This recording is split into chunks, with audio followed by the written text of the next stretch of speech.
Bonjour et bienvenue. Aujourd'hui, on va plonger ensemble dans un guide vraiment précieux. 7 clés pour grandir dans sa communion personnelle avec Dieu. C'est une ressource qui nous est offerte par l'Église Ciel Ouvert et qui va nous aider, je crois, à vraiment approfondir notre foi. On est sur Livre Chrétien TV.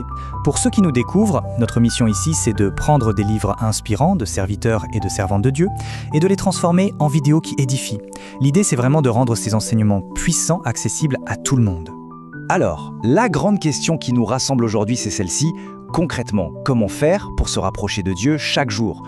C'est un désir profond, n'est-ce pas? Cette soif d'un véritable cœur à cœur avec le Seigneur. Et juste avant de découvrir la première clé, une petite invitation. Pour celles et ceux qui ne sont pas encore abonnés, pensez à le faire et à activer la cloche. C'est vraiment le meilleur moyen pour ne rien rater de nos prochains partages. Allez, on commence. Notre première section va se concentrer sur les fondations quotidiennes. On parle ici des 3 premières clés, celles qui sont absolument essentielles pour poser les bases d'une journée centrée sur Dieu. Et ces 3 clés, les voici. D'abord, parler à Dieu à la seconde où on ouvre les yeux. Ensuite, méditer la Bible. Et enfin, se repentir dès qu'on pêche. Ce sont vraiment les piliers de notre relation au quotidien.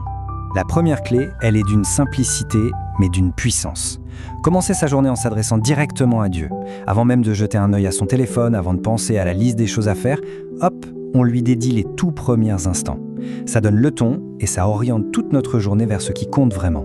Ce psaume l'exprime magnifiquement bien. Ce qui est crucial ici, ce n'est pas d'avoir un rituel hyper formel. Non, c'est d'avoir une conversation sincère, une conversation respectueuse. C'est cette idée que notre vie entière peut devenir comme une prière, un dialogue constant avec lui. On enchaîne avec la deuxième clé, méditer la Bible. Et là, ce qui est super intéressant, c'est la différence qu'on fait entre juste lire et méditer. La méditation, c'est prendre son temps, c'est laisser la parole nous imprégner, nous enseigner en profondeur. Ce verset nous parle de nos ennemis. Mais qui sont-ils au juste ? Eh bien, le guide nous rappelle que nos ennemis, c'est aussi le péché. C'est tout ce qui nous empêche de louer Dieu. Du coup, une petite astuce, c'est suggérer prier avant de lire. Demandez au Saint-Esprit d'éclairer le message, pour que la parole devienne vraiment esprit et vie en nous. La troisième clé est juste fondamentale pour garder une relation saine. S'il y a bien une chose qui met de la distance entre Dieu et nous, c'est le péché.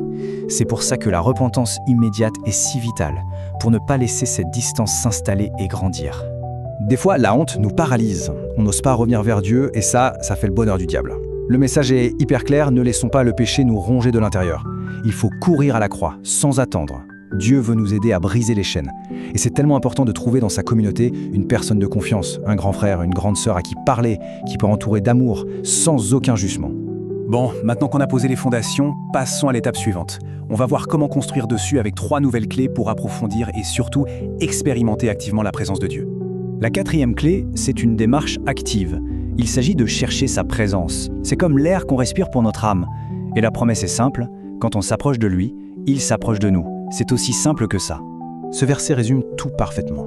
En cherchant Dieu chaque jour, on permet au Saint-Esprit de nous toucher, de nous rendre plus sensibles à sa voix. Il viendra.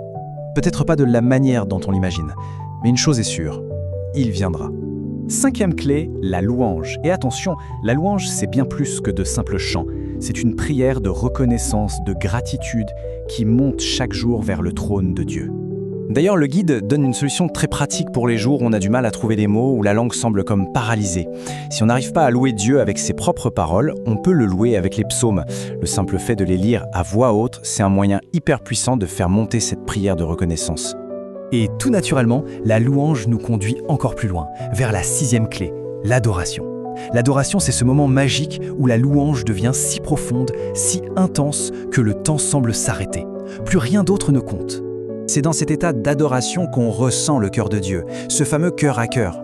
La relation n'est plus à sens unique, non, elle devient un dialogue. Et c'est précisément là qu'on peut commencer à entendre vraiment la voix de Dieu. On arrive maintenant à notre dernière section qui nous présente la 7e et dernière clé. C'est une pratique spirituelle qui nous aide à passer du naturel au surnaturel.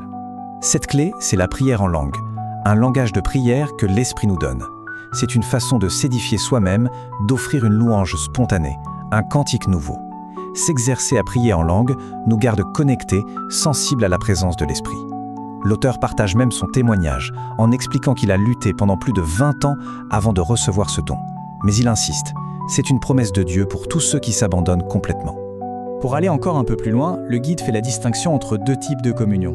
D'un côté, la communion interne, tout ce qui est personnel, penser constamment à Dieu, jeûner, écouter des prédications, et de l'autre, la communion externe, celle qu'on vit en communauté.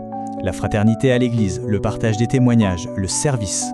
Et pour conclure cet enseignement, il y a cette phrase qui est tellement parlante. Du mot « disciple » vient le mot « discipline ». Si ces clés ne sont pas encore des réflexes, ce n'est pas grave. Il faut juste se discipliner. Et c'est comme ça qu'on découvre ce qu'est une pleine relation avec notre Dieu. Et voilà, on arrive à la fin de notre parcours. Si ce moment de partage a été une bénédiction, n'hésitez pas à soutenir la chaîne. On peut s'abonner à Livre Chrétien TV, cliquer sur j'aime et surtout partager ce contenu avec quelqu'un qui en aurait besoin. Et maintenant, terminons par un temps de prière ensemble. Seigneur éternel, merci pour ta parole et pour ces clés qui nous rapprochent de toi. Père, je prie pour chaque personne qui écoute que ton Saint-Esprit vienne maintenant la remplir, lui donner une soif nouvelle de ta présence. Brise toutes les chaînes, Seigneur, toute honte, toute culpabilité qui crée une distance. Répands un esprit de louange, d'adoration, et pour ceux qui le désirent, donne ce don de prier dans des langues nouvelles. Que ces 7 clés deviennent une discipline de vie pour grandir dans une communion profonde avec toi. Au nom puissant de Jésus, Amen. À très bientôt pour un prochain partage.